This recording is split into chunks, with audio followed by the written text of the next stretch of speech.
স্বাধীনতার জন্য প্রাণ উৎসর্গকারী দেশের সূর্য সন্তান শহীদ বুদ্ধিজীবীদের শ্রদ্ধা জানিয়ে শুরু হয় অনুষ্ঠানমালা।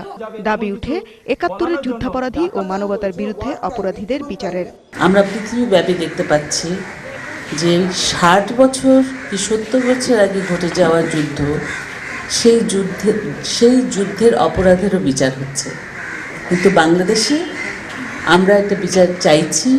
বাংলাদেশের বেশিরভাগ মানুষ, এটাই সৌভাগ্যের বিষয় যে বেশিরভাগ মানুষ, বিশেষ করে তরুণ প্রজন্ম এর বিচার চাইছে।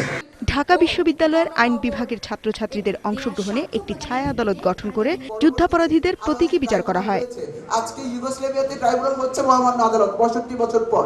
অনুষ্ঠানে উপস্থিত ছিলেন শহীদ বুদ্ধিজীবীদের সন্তানরাও। তারা বলেন, মানবতার বিরুদ্ধে অপরাধ কখনো তামাদি হয় না, এ বিচার হতেই হবে।